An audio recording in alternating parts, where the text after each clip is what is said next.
하나님의 말씀은 에스겔 38장 8절에서 9절 말씀입니다.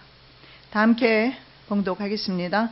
여러 날 후 곧 말년에 내가 명령을 받고 그 땅 곧 오래 황무하였던 이스라엘 산에 이르리니 그 땅 백성은 칼을 벗어나서 열국에서부터 모여 들어오며 이방에서부터 나와서 다 평안히 거하는 중이라. 내가 올라오되 너와 내 모든 때와 너와 함께한 많은 백성이 광풍같이 이르고 구름같이 땅을 덮으리라. 아멘. 이 시간에도 우리가 하나님의 계시된 말씀을 통하여 이 시대를 분별하기를 원합니다. 이 시간에 계시의 영을 저희들에게 허락하여 주시기를 원합니다.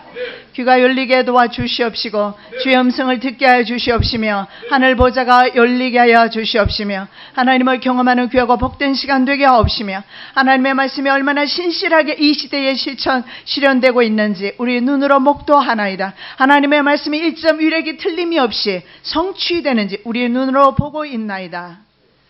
깨어나서 다시 오실 예수 그리스도를 거룩함으로 준비하는 저희들 되게 하여 주시옵소서. 오늘도 말씀을 직접 말씀하여 주시기를 원합니다. 계시 음성을 들려주시기를 원합니다. 사람의 모습을 십자가 뒤에 감추시고 오직 주님의 영광만이 나타나는 귀하고 복된 시간 되게 하옵소서. 거룩하신 예수 그리스도 이름으로 기도드립니다. 아멘. 전쟁 시기와 특징에 대해서 말씀을 드리겠습니다. 오늘은 특히 전쟁 시기에 대해서 성경에 말씀하는 전쟁 시기 살펴보도록 하겠습니다. 공마곡 전쟁의 시기입니다. 오늘 본문의 말씀을 가지고 살펴보겠는데, 자, 본문의 말씀에 여러 날 후에 곧 말년에 이렇게 말씀하고 있습니다. 그래서 에스겔이 환상을 볼 때에 일어나는 사건이 아닌 것을 보게 되고, 그리고 이것이 이스라엘 땅에만 임하는 사건이 아닌 것을 보게 됩니다. 왜냐하면 여러 날 후 곧 말년에 이렇게 말씀하고 있습니다. 38장 8절에 말년에 이렇게 말씀하죠.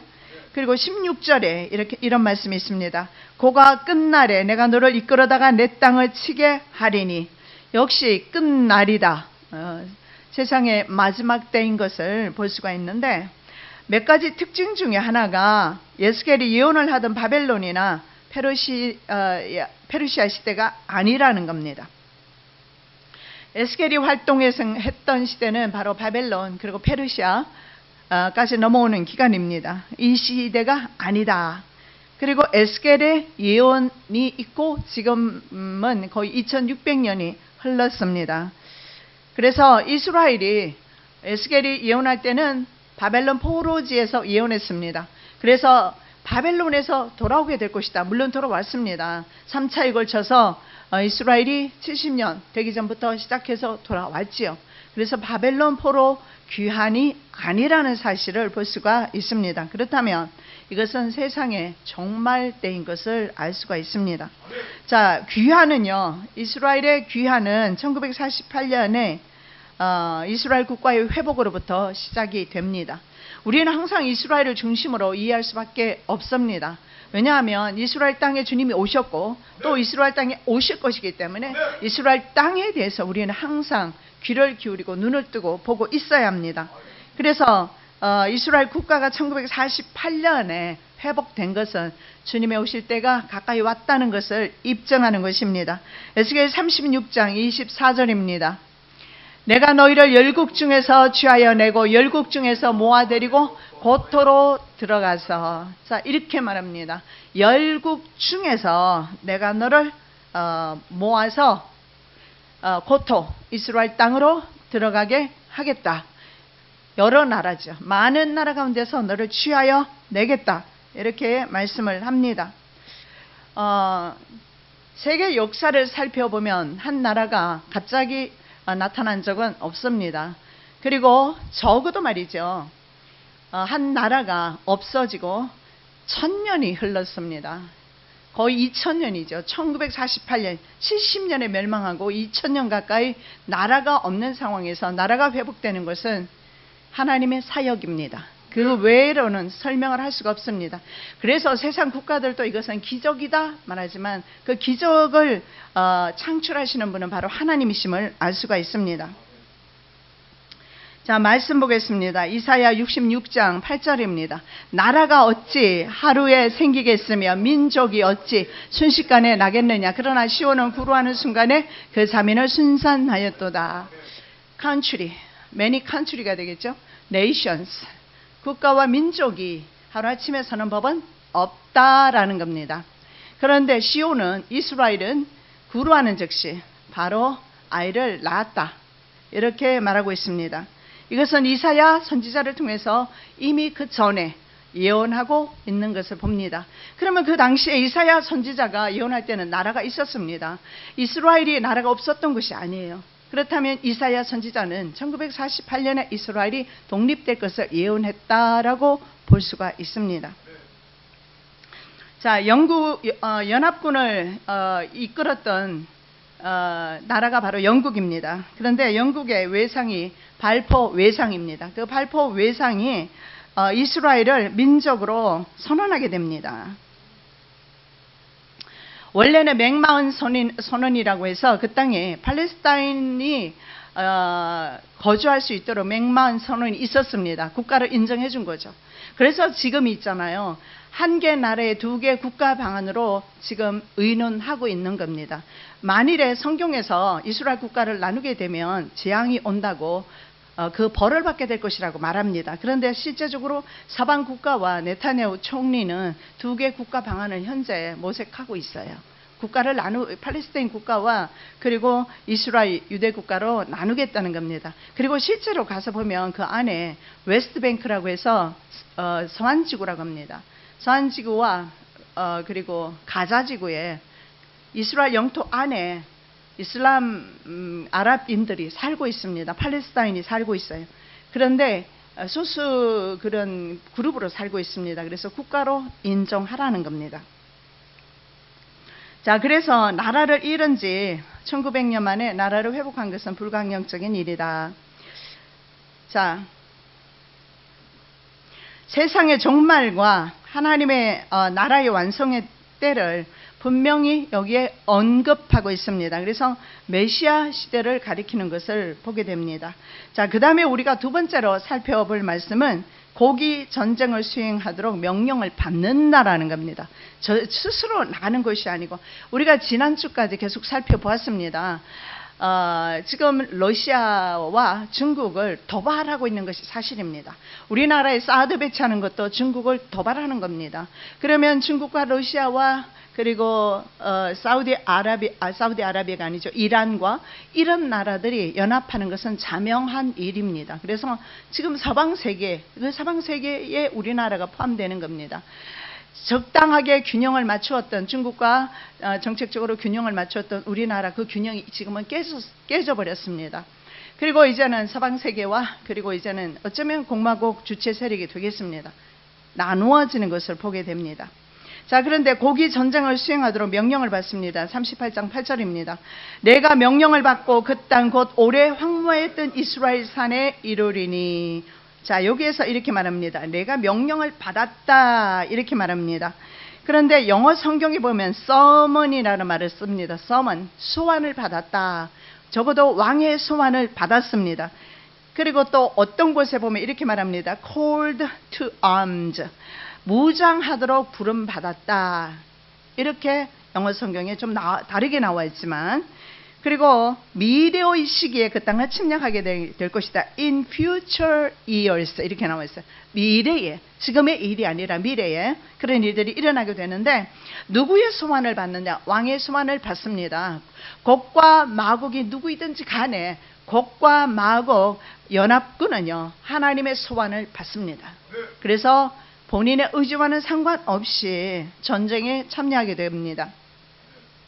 만일에 공화국의 주체가 러시아라면 러시아는 자신의 의지와는 관계없이 국제 정세에 떠밀려서 전쟁터로 가게 될 것입니다. 러시아가 핵단추를 먼저 누르거나 미국이 먼저 누르거나 아니면 이스라엘이나 서방 세계가 먼저 핵단추를 누를 수가 있어요. 중요한 것은 사드 같은 게 바로 핵미사일 때문에 그러잖아요.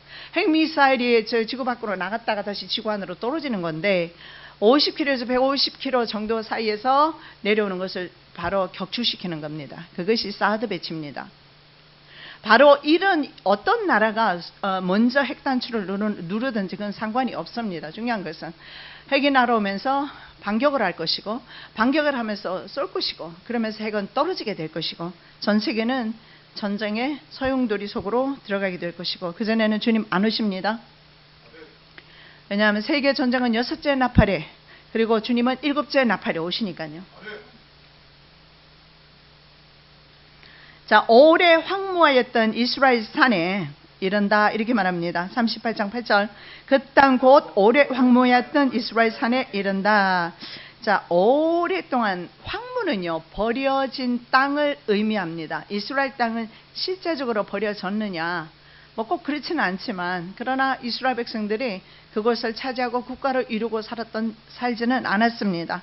마가복음 11장 12절에 예수님께서 무화과 나무를 가서 보신즉 아무것도 잎사귀 외에는 아무것도 없다. 아무것도 없더라 하는 말씀이 마가복음의 말씀에 나와 있습니다. 예수님께서 무화과 철이 아님에도 불구하고 가서 무화과 나무를 봤는데 잎사귀 외에는 없습니다. 없을 밖에요. 그 시기에는 7, 8월이나 8월이 넘어야 8월이 돼야 지금쯤 무화과 나옵니다. 그런데 봄에는 나올 리가 없잖아요. 그런데 예수님께서 무화과 나무를 저주합니다. 11장 14절에서 이렇게 말씀합니다. 사람이 내게서 열매를 따먹지 못하리라. 이 사람은 이스라엘 사람들이 될 것입니다. 이스라엘 백성들은 적어도 이스라엘 땅에서 열매를 먹지 못하게 될 것을 말합니다. 그리고 무화과 나무는 말라서 죽어버립니다. 에레미야 24장 8절에 보면 무화과를 이렇게 표현하고 있습니다. 에레미야 선지자는 악해서 먹을 수 없다. 그래서 에레미야 선지자는 악한 무화과 열매가 좋지 않은 것은 있지만 악한 무화과는 없지 않습니까? 그래서 악한 무화과다. 예수님의 그 저주로 말미암아 이스라엘은 바로 1970년에 멸망당합니다. 그리고 1948년이 될 때까지 오랫동안 황무하였습니다. 그 땅에 이르게 될 것이다. 자, 그 땅에서 유대인의 이주가 이루어졌던 것은 두 번입니다. 첫 번째는 바벨론의 포로 갔던 것입니다. 70년이죠. 그리고 돌아왔습니다. 국가를 회복한 적은 없지만 그럼에도 불구하고 이제 예수님 시대에 국가라기보다는 로마의 통치를 받는 그래서 헤롯이 분봉왕이라 그렇게 말합니다. 자, 그래서 한 번도 그 뒤로는 이스라엘이 그 땅을 떠난 적이 없었던 것 같습니다. 그런데 AD 70년에 멸망당하고 1948년까지 회복될 때까지 그 땅은 황무하였습니다. 지속적으로 황폐했습니다. 그리고 그 땅은 외부 세력이 계속해서 지배하면서 유대 땅은 한 번도 비옥했던 적이 한 번도 없었습니다. 그런데 가보시면 아시겠지만요, 우리 성경에 보면 그 이스라엘 땅이 굉장히 젖과 꿀이 흐르는 땅이라 그렇게 말하는데 그거는 북쪽 지역입니다. 북쪽 지역엔 젖과 꿀이 흐르는 것 같아요. 근데 남쪽 지역에 가면 황량합니다. 광야밖에 없어요. 다윗이 바로 거기서 신앙생활을 한 겁니다. 황량합니다. 젖과 꿀이 흐르는 땅이 아니에요. 그래서 남유다가 비교적으로 조건이 좋지 않은 땅에 살았기 때문에 120년 후에 멸망을 당해요. 결국은 문화가 발달될수록 인간이 빨리 타락한다는 사실을 볼 수가 있습니다. 그래서 성경은 문화를 그렇게 곱게 보지는 않는 것 같습니다. 그런데 지금은 남쪽이든 북쪽이든 물론 사막지대는 그냥 있지만 관계수로를 통해서 전 국토에 물이 나옵니다. 물이 흘러나와요. 그래서 전 국토가 아주 비옥한 것을 보게 됩니다. 그래서 유대인들이 팔레스타인에 돌아온 후에 기적이 일어납니다. 그 전까지는요 계속해서 침략을 받았어요. 그곳을 성지 탈환이다 해서 계속해서 침략을 받다 보니까 그 땅은 정말 황무했습니다. 한 번도 지금처럼 그렇게 이스라엘 땅이요 꽃을 피우고 식물이 자라고 그렇게 아름다운 땅이 된 적이 없었습니다. 근데 성경에서 예언하고 있습니다. 이사야 41장 18절에서 19절. 내가 자산의 강을 열며 골짜기 가운데 샘이 나게 하며 광야로 못이 되게 하며 마른 땅으로 샘 근원이 되게 할 것이며 내가 광야에는 백향목과 시띠나무와 화석류와 들 감람나무를 심고 사막에는 잣나무와 소나무와 황양목을 함께 두리니. 한번 그림을 한번 보시기 바랍니다. 이스라엘 땅의 모습입니다. 계속 보시기 바랍니다. 굉장히 아름답죠. 자, 그림에서 우리가 볼 수 있는 것은 오늘 이사야 선지자가 예언하신 그 말씀 그대로인 것을 봅니다. 왜냐하면 그곳에 꽃나무들과 그리고 여러 가지 식물들이 자라나고 있습니다.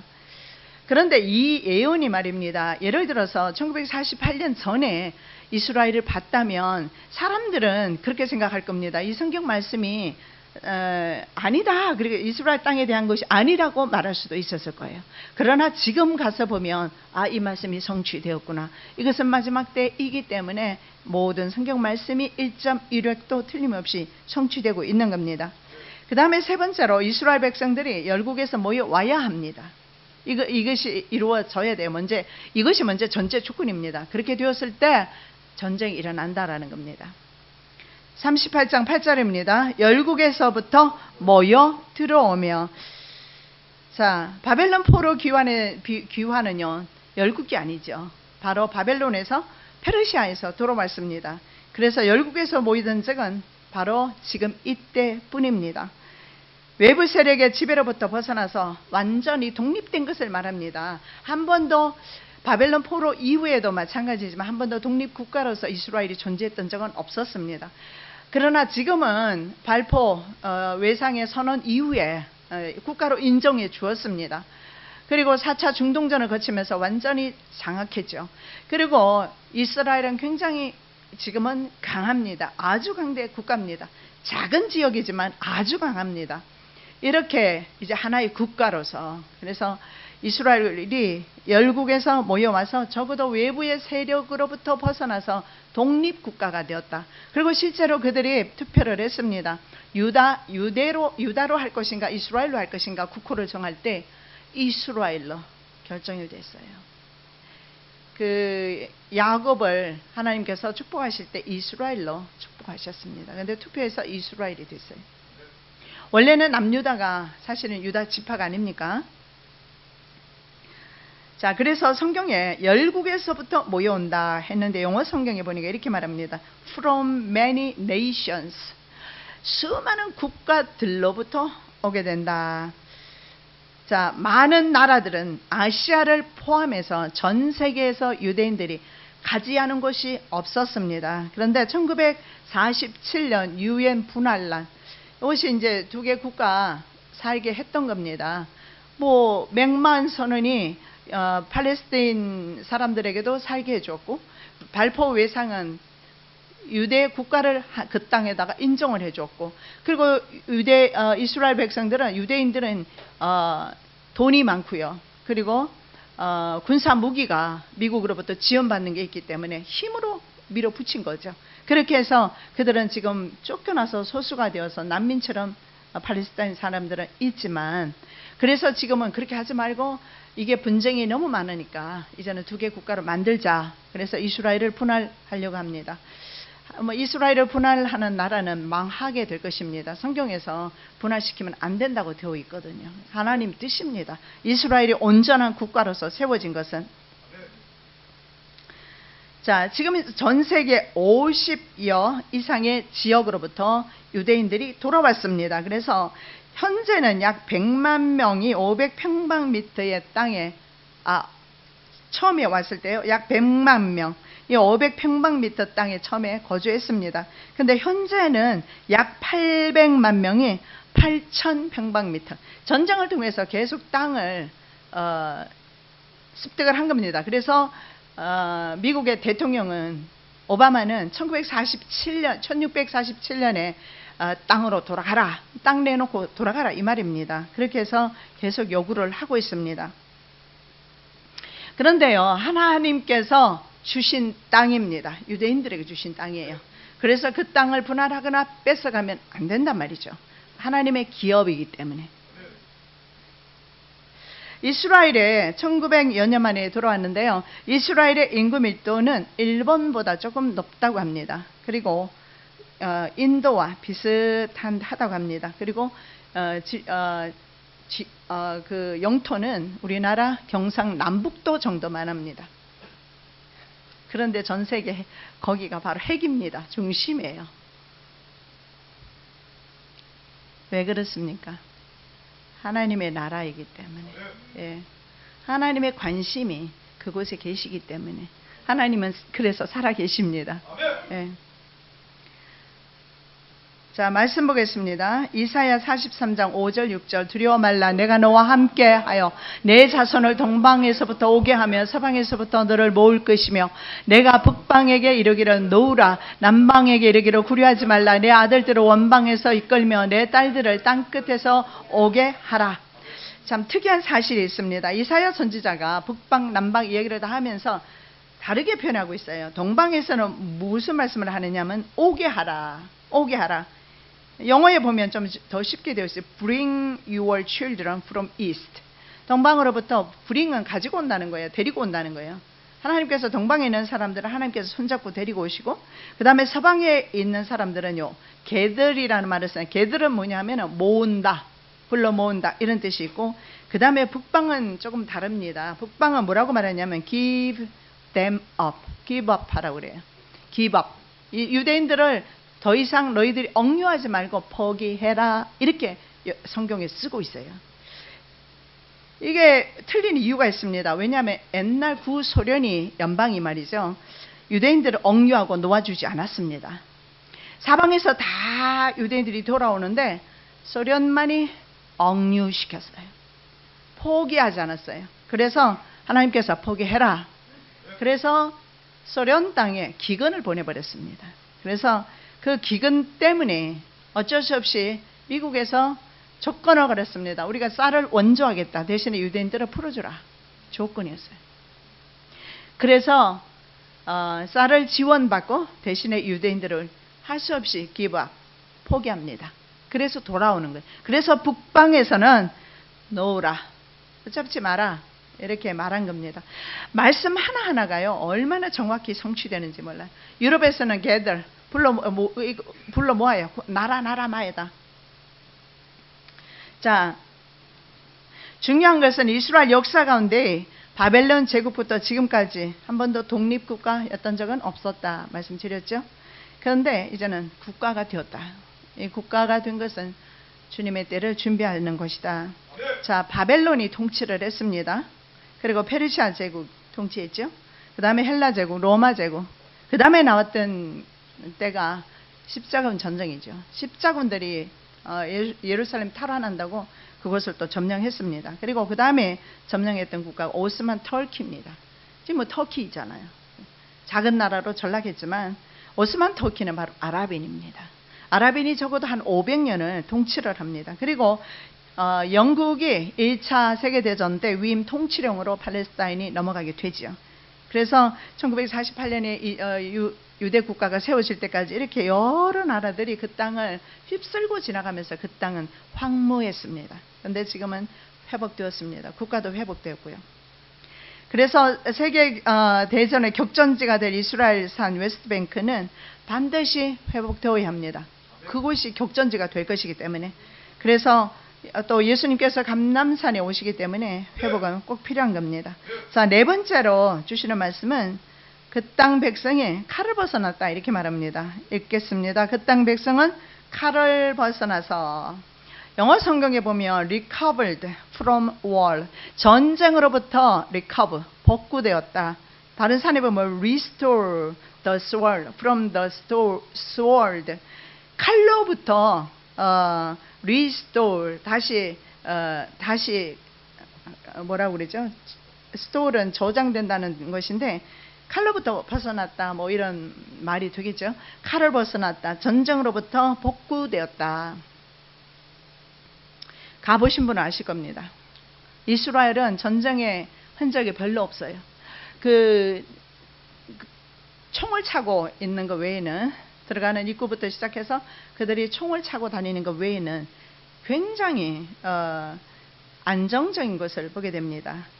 그리고 곳곳에서 지금 우리가 뉴스로 많이 보지만 근데 상당히 말이죠.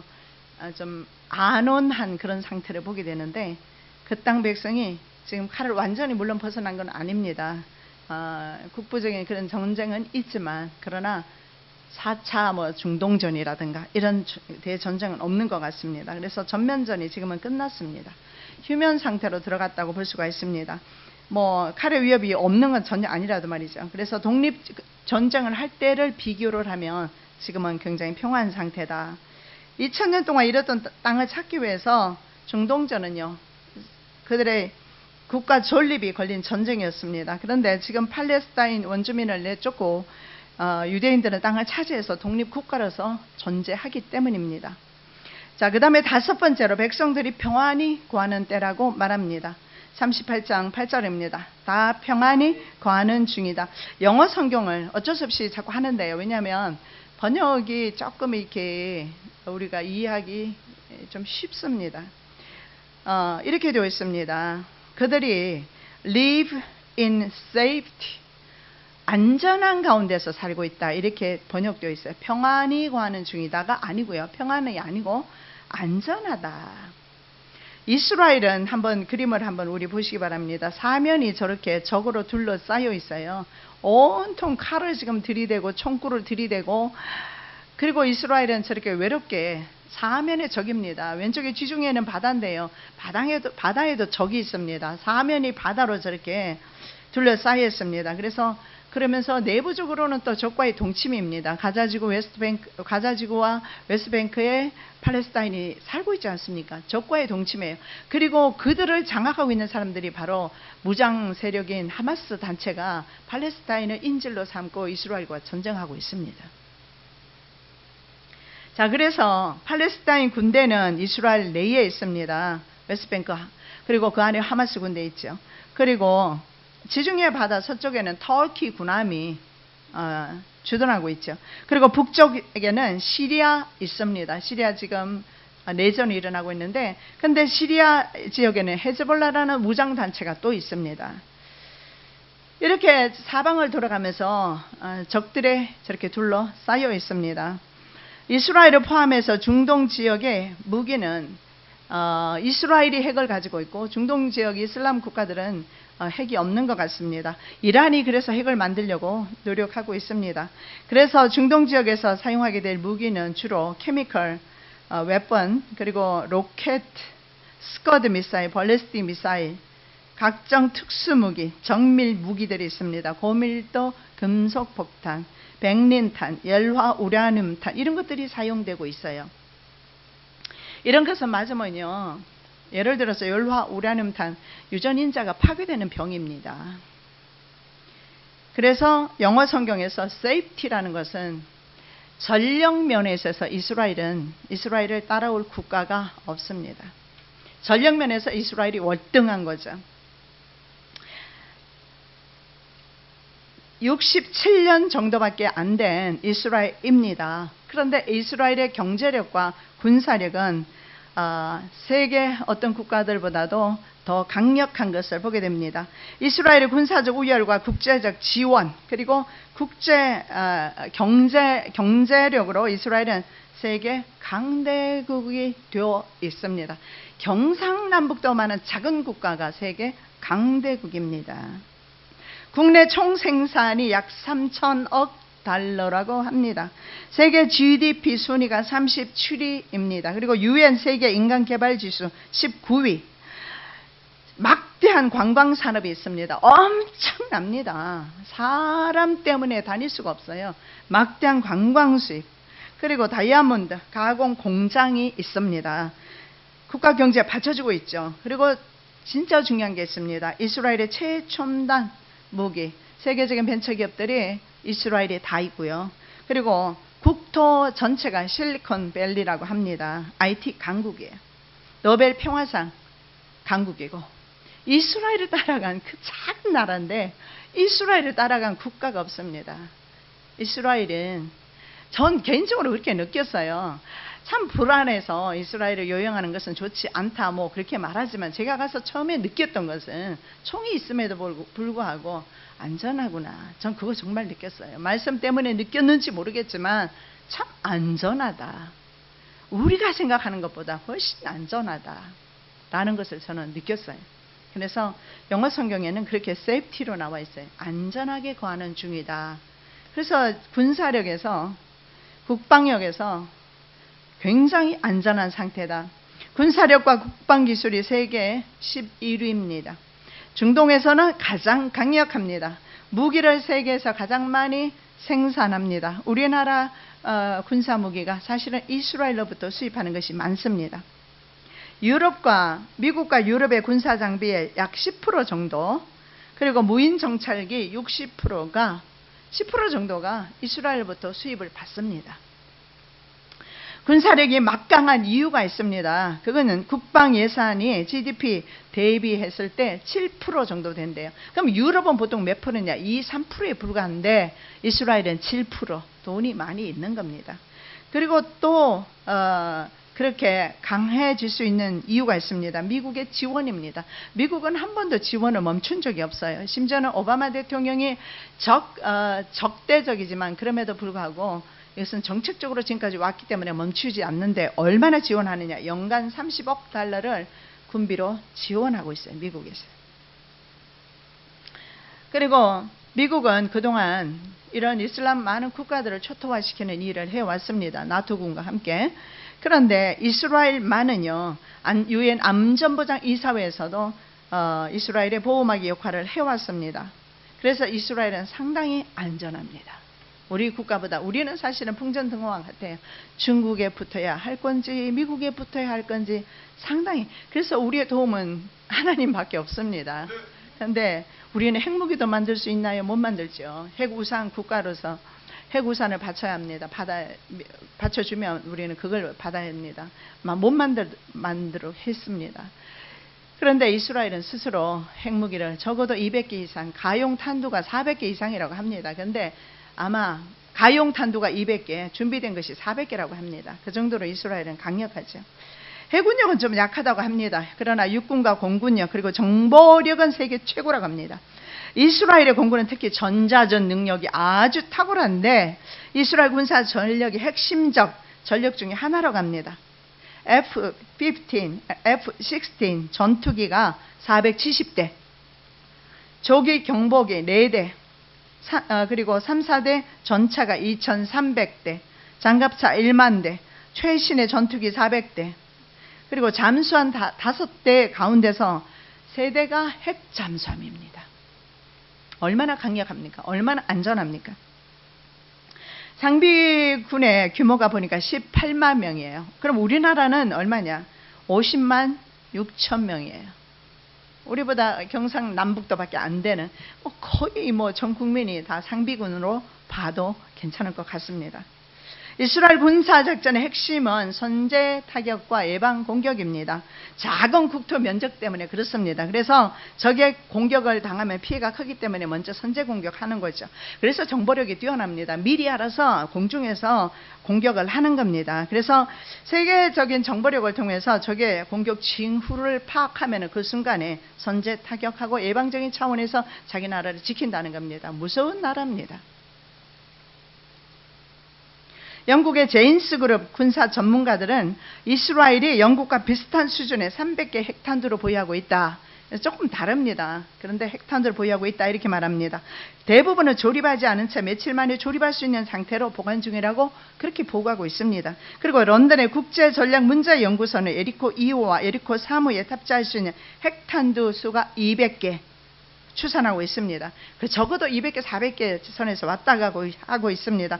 핵미사일 에리코 2호와 북한의 노동 1호, 에리코 3호, 북한의 대포동 1호, 이게 비슷하다고 합니다.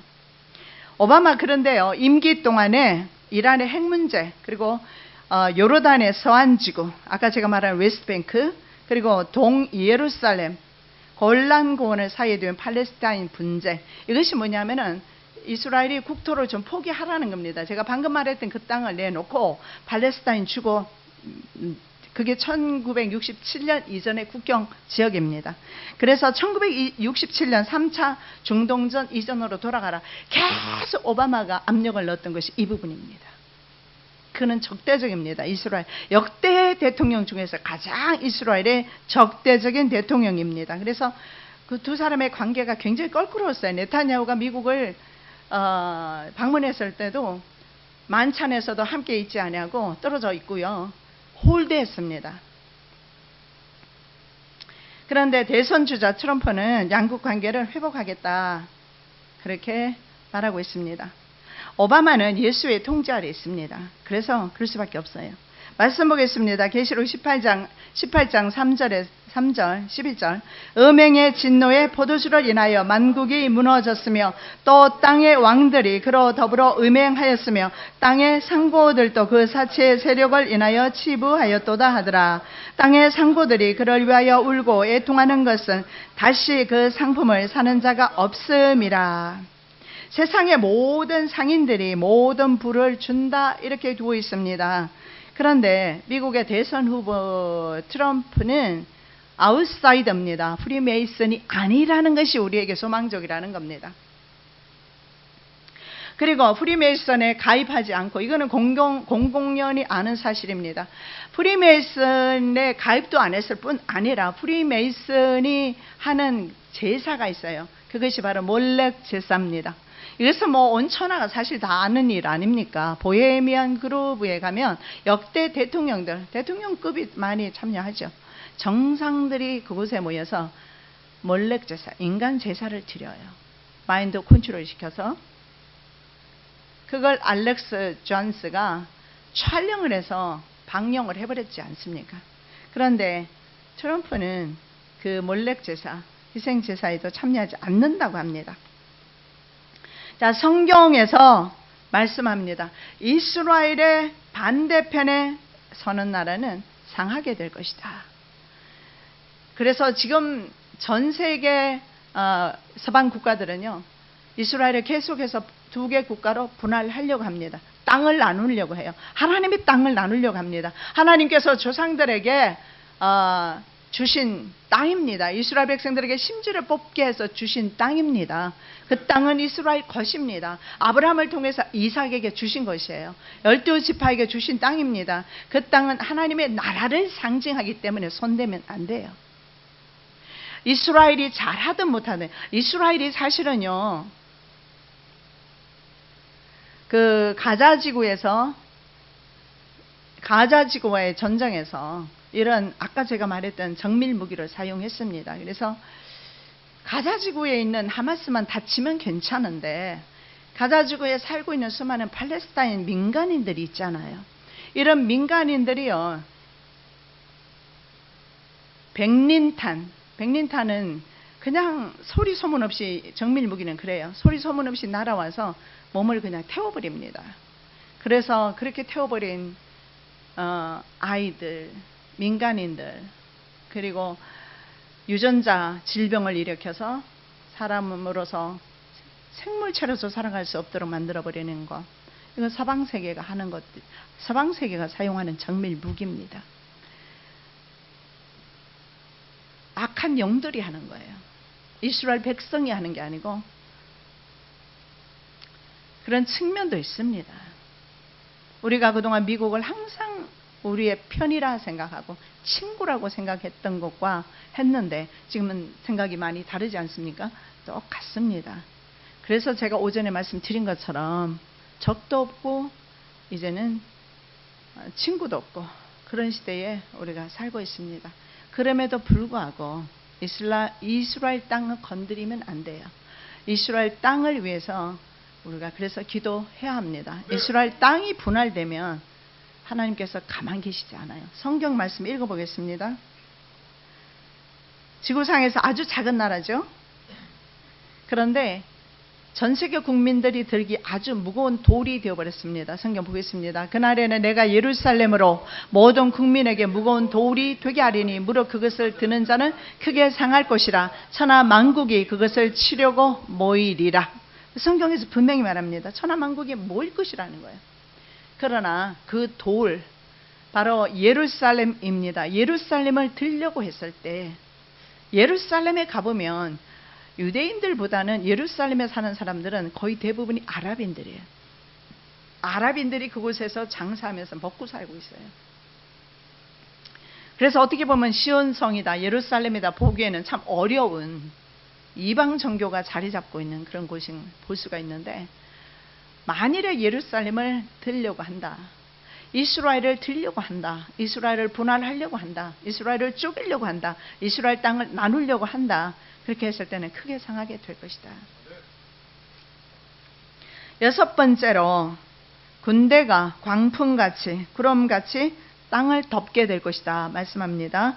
내가 올라오되 너와 내 모든 때와 너와 함께한 많은 백성이 광풍같이 이르고 구름같이 땅을 덮으리라. 15절 16절 말씀, 내가 내 고토 극한 북방에서 많은 백성 곧 다 말을 탄 큰 떼와 능한 군대와 함께 오되 구름이 땅에 덮인같이 내 백성 이스라엘을 치러 오리라. 그래서 전쟁은 불가피합니다. 치러 올 것입니다. 2만만의 엄청난 군대의 지상군과 그리고 공군력이 사용될 것입니다. 러시아와 중국은 핵 에너지와 헬기 등 항공기 제조 분야, 그런 첨단 분야에서 서로 협력을 계속해서 지금 확대하고 있습니다. 그렇다면 성경 말씀의 예언의 성취라는 거 봅니다. 2020년까지 7,700억 달러입니다. 약 824조 원이 되겠습니다. 군사비로 대륙간 탄도미사일 개량 차세대 전투기 사업, 핵잠수함 사업 등을 추진하고 있습니다. 중국과 러시아 이런 나라들이 연합하고 있어요. 과거에는 연합하지 않았죠. 지금 연합하고 있는데 그들이 바로 이런 최첨단 기술 분야에서 서로 협력을 하고 있습니다. 왜냐하면 이제는 개별 국가로서 전 세계를 상대할 수가 없어요. 그래서 국가들이 서로 연합할 수밖에 없는 상황인데 이제 양측으로 나뉘어지고 있는 것 같습니다. 완전한 갑옷을 입고, 이게 공마국의 모습입니다. 완전한 갑옷을 입고 큰 방패, 작은 방패, 핵미사일, 그리고 그냥 미사일, 모든 전쟁 준비를 갖춘 그런 모습에서 러시아의 전쟁 무기가, 다양한 첨단 무기가 동원되는 것을 볼 수가 있습니다. 그래서 지금 전 세계 국제 정세가 양극단을 향해서 치닫고 있습니다. 그래서 우리는 지금이야말로 기도할 때입니다. 주님의 은혜가 필요하고 주님의 사랑과 그리고 무엇보다도 지금은요, 능력이 필요할 때입니다. 지금이야말로 그리스도의 능력이 필요할 때입니다. 그래서 우리가 할 수 있으면 영육간에 건강해야 합니다. 영적인 것은 말할 것도 없어요. 제가 강의를 다니면서 많이 보는 것은 사람들이 어떻게 해서 좀 육신적인 것을 준비하려고 하는데요, 대부분의 많은 분들이 그곳에 포커스를 맞춰요. 잘못됐다고 생각합니다. 영적으로 먼저 준비되어야 합니다. 하나님의 자녀로서 준비되고, 그리고 우리의 건강, 이것도 하나님께서 다 회복시켜 주실 겁니다. 강인한 체력과 그리고 하나님의 주시는 그 영권 가지고 마지막 때를 우리가 승리할 수 있기 때문입니다. 끝까지 승리하시기를 예수 그리스도의 이름으로 축원합니다. 사랑의 예수님 감사합니다. 오늘도 시대를 분별하셨습니다. 우리에게 지혜와 지식을 도와주심을 감사하고 이 시대에 대해서 깨어나게 해주심을 감사드립니다.